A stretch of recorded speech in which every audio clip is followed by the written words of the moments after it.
Bismillahirrahmanirrahim. Assalamualaikum warahmatullahi wabarakatuh. Alhamdulillahilladzi arsala rasulahu bil huda wa dinil haq liyuzhirahu ad-din kulli walau karihal musyrikun. Asyhadu an la ilaha illallah wa asyhadu anna Muhammadan abduhu wa rasuluh. Allahumma shalli ala Muhammad wa ala ali Muhammad. Amma ba'd. Para jamaah kaum muslimin rahimakumullah. Alhamdulillah pada kesempatan ini kita bisa bertemu pada menjelang saum Ramadan. Mudah-mudahan saum Ramadan kita pada suasana seperti ini kita bisa menjalankan dengan khusyuk, dengan penuh kesabaran, dengan penuh keikhlasan. Dibanding dengan nikmat yang telah kita peroleh, maka musibah yang ada sekarang mungkin tidak seberapa. Bukankah Allah telah banyak menurunkan nikmat kepada kita? Dan kita tidak mungkin menghitung-hitung nikmat yang telah Allah berikan kepada kita. Wa in ta'uddu ni'matallahi la tuhsuha. Jika kamu tidak akan mampu menghitung nikmat Allah yang telah diberikan kepada kamu. Jadi janganlah sekali-kali kita menghitung nikmat atau karunia yang telah diberikan Allah kepada kita.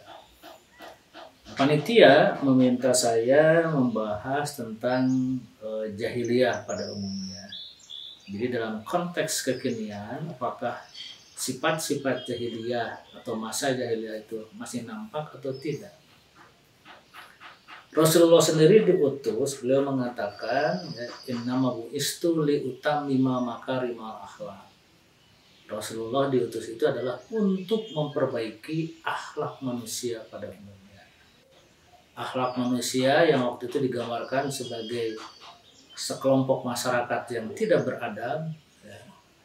Bukan karena tidak bertuhan, tapi juga memang adat istiadatnya jauh dari sifat-sifat manusia. Nah, oleh karena itu, risalah utama Rasulullah itu adalah memperbaiki akhlak.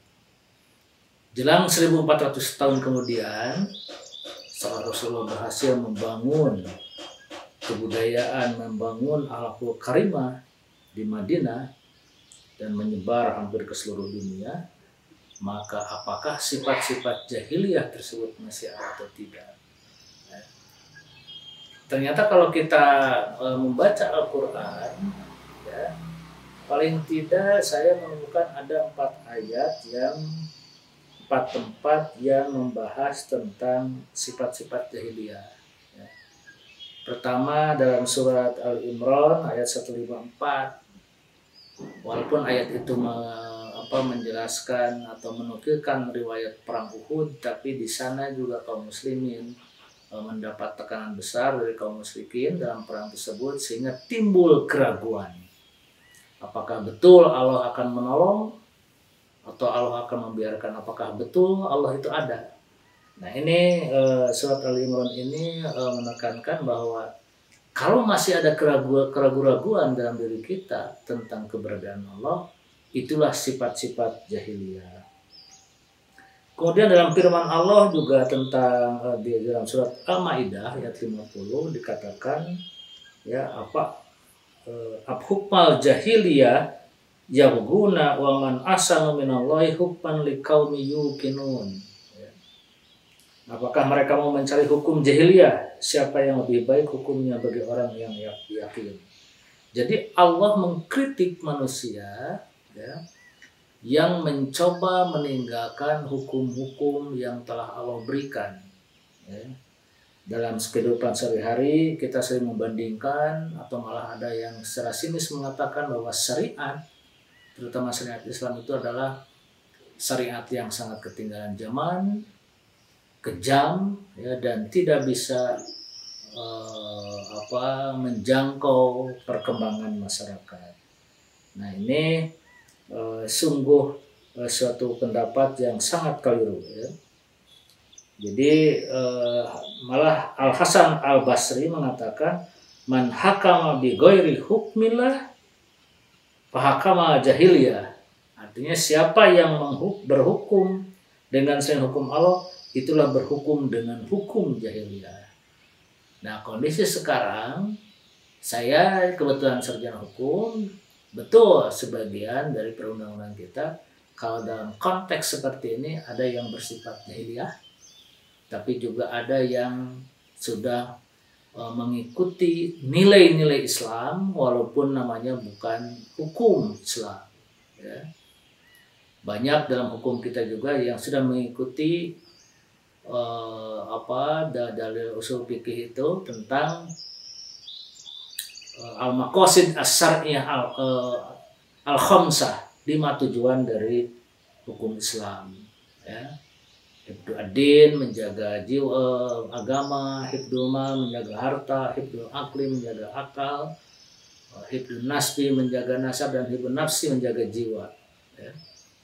Nah, kalau kita berbicara al-maqasid as-syar'iyyah al-khamsah, maka sebagian hukum kita juga mengikuti kaidah-kaidah tersebut. Dengan demikian, saya kira tidak termasuk kita berhukum dengan hukum yang jahiliyah.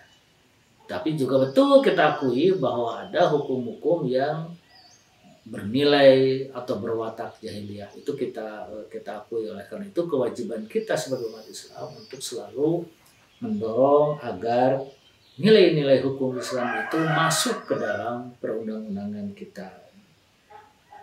Kemudian juga ada firman Allah yang tentang tabarruz, ya, ala jahiliyah.